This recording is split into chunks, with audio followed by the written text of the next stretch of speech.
বাংলাদেশ ক্রিকেটে যেন বইছে নতুন এক পেসের বিপ্লবের হাওয়া। একসময় যেখানে স্পিনারদের উপরই নির্ভর করত দল, এখন সেই গতি আর আগুনজোড়া বোলিং দিয়ে প্রতিপক্ষকে কাঁপিয়ে দিচ্ছেন তরুণ পেসাররা। আর সেই বিপ্লবের সামনে সারিতে আছেন এখন নাহিদ রানা, মুস্তাফিজুর রহমান, তাসকিন আহমেদরা।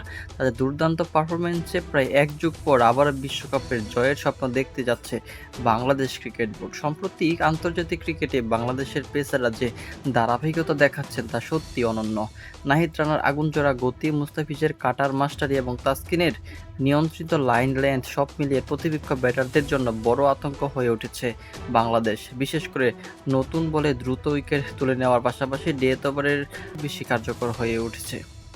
এই ত্রয়ীও এবং শরীফুল ইসলাম, হাসান মাহমুদের মতো পেসাররাও যোগ হওয়ার বাংলাদেশের বোলিং ইউনিটে যেন আগের যে কোনো সময়ের চেয়ে বেশি শক্তিশালী হয়েছে।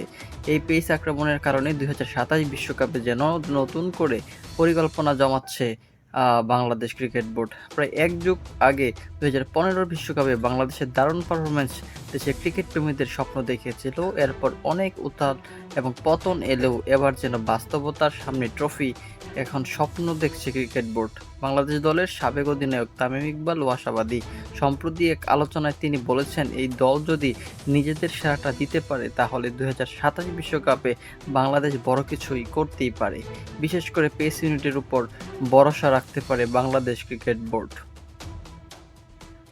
তামিমের মতে আধুনিক ক্রিকেটে বড় টুর্নামেন্টে জিততে হলে শক্তিশালী পেস ইউনিটের প্রয়োজন অনেক বেশি, আর সেই অস্ত্র এখন বাংলাদেশের হাতে আছে।